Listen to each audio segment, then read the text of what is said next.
भारतीय व्यापारियों ने पाकिस्तान के समर्थन की वजह से तुर्की और अजरबैजान का व्यापार और पर्यटन बहिष्कार करने का फैसला किया। प्योर ने चार्ज पावर इंक के साथ पार्टनरशिप की है ताकि वो कनाडा और यूएस के एनर्जी स्टोरेज मार्केट्स में प्रवेश कर सके। भारत और अमेरिका के व्यापार मंत्री 17 मई से वॉशिंगटन में द्विपक्षीय व्यापार समझौते की प्रगति का आकलन करेंगे। उत्तर प्रदेश के मिर्जापुर के किसान के बेटे राज मिश्रा को इंग्लैंड के वेलिंगबरो का नया मेयर चुना गया। एफसी बार्सिलोना ने एस्पेन्योल को 2-0 से हराकर अपना 28वां ला लीगा टाइटल जीता।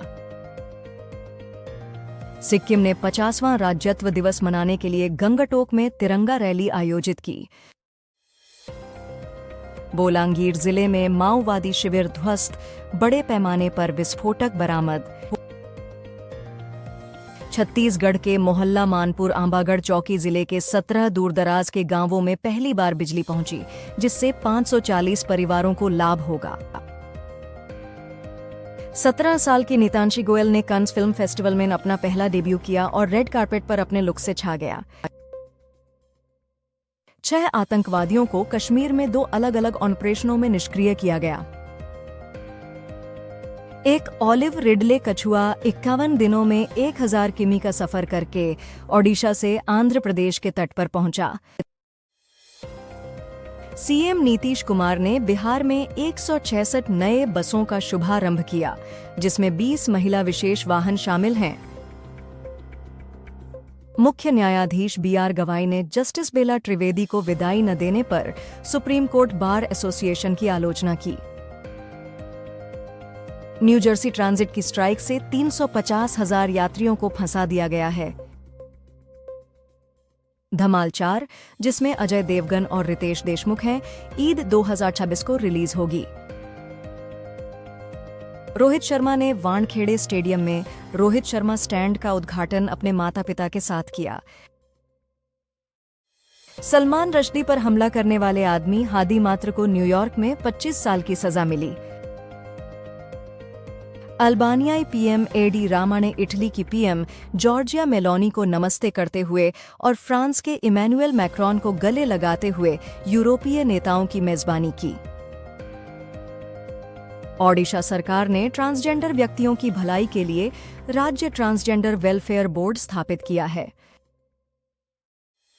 नीरज चोपड़ा ने दोहा डायमंड लीग में 90 मीटर का निशान पार करके तीसरे एशियाई और 25वें व्यक्ति बन गए। हांगकांग और सिंगापुर में कोविड-19 मामले तेजी से बढ़ रहे हैं। न्यूयॉर्क राज्य विधानसभा ने भारतीय संविधान की 75वीं वर्षगांठ मनाने के लिए एक प्रस्ताव पारित किया। भारत का रक्षा बजट ऑपरेशन सिंदूर के बाद 50,000 करोड़ रुपए का बढ़ावा मिल सकता है।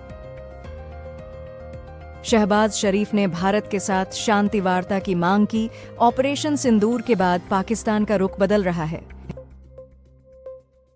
सुप्रीम कोर्ट ने कहा कि बेंगलुरु का हरे कृष्ण मंदिर इस्कॉन सोसाइटी का है। दिल्ली में गृह मंत्री अमित शाह ने नॉर्थ ब्लॉक में नए मल्टी एजेंसी सेंटर का उद्घाटन किया और ऑपरेशन सिंदूर को पीएम मोदी की राजनीतिक इच्छा शक्ति का प्रतीक बताया। यूके कोर्ट ने क्रिस ब्राउन को एक म्यूजिक प्रोड्यूसर को 2023 में लंदन नाइट क्लब में बोतल से मारा जाने के आरोप में जमानत खारिज कर दिया और हिरासत में रखने का आदेश दिया।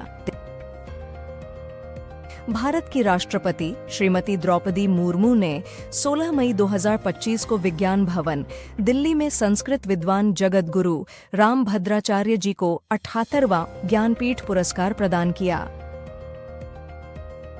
बेंगलुरु में 16 मई को एम चिन्नास्वामी स्टेडियम में आरसीबी और केकेआर के बीच आईपीएल 2025 का मैच होगा। अडानी एयरपोर्ट ने मुंबई और अहमदाबाद एयरपोर्ट्स के लिए टर्किश फर्म चेलेबी के साथ साझेदारी खत्म की। ईज माई ट्रिप के सह संस्थापक निश्चंत पिट्टी ने मेक माई ट्रिप पर चीनी संबंधों के आरोपों को लेकर राष्ट्रीय सुरक्षा का दावा किया।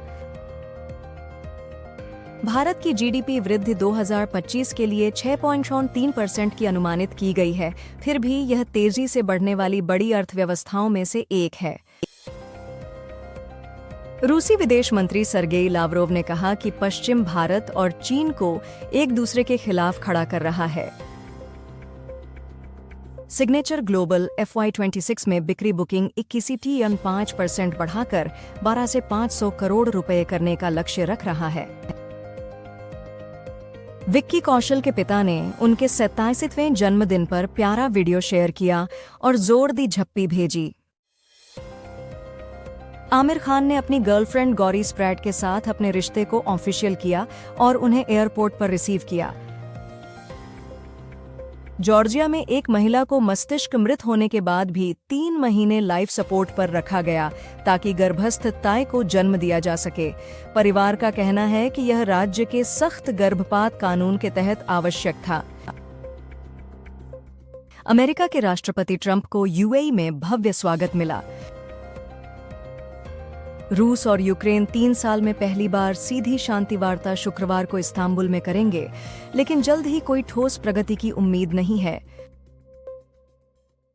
यूनियन मंत्री श्री भूपेंद्र यादव ने नेपाल के काठमांडू में पहले सगरमाथा संवाद में नाजुक पर्वतीय पारिस्थितिकियों की रक्षा के लिए 5 बिंदुओं की वैश्विक कार्रवाई का प्रस्ताव रखा।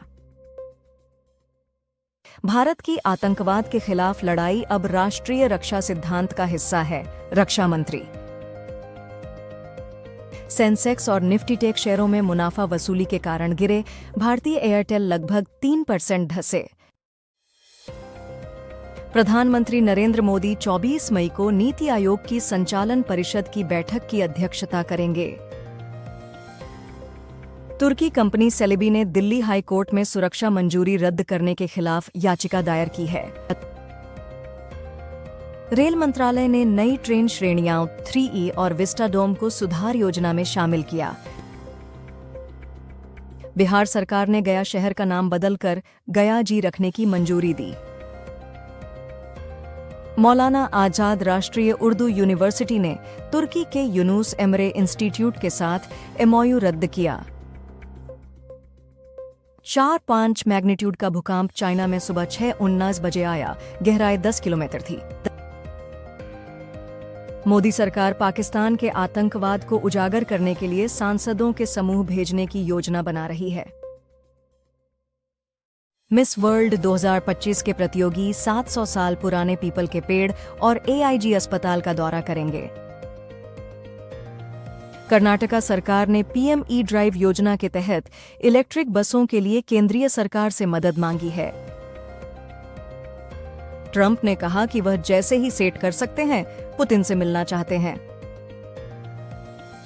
भारतीय कोस्ट गार्ड ने मंगलुरु के पास डूबे MSV सलामत के 6 क्रू मेंबर्स को सफलतापूर्वक बचाया।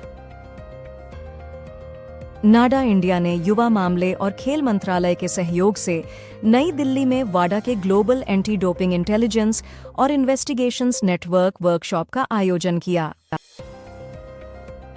US राष्ट्रपति ट्रंप ने भारत पाकिस्तान के बीच संघर्ष को बड़ा सफलता बताया और चिंता जताई कि दोनों देशों के बीच गुस्सा सही नहीं है। नाया ने पंजाब में बब्बर खालसा इंटरनेशनल से जुड़े 15 स्थानों पर तलाशी ली। अमेरिकी सर्वोच्च न्यायालय ने ट्रंप प्रशासन की वेनेजुएलियन गैंग सदस्यों की निर्वासन को फिर से शुरू करने की मांग को रोक दिया।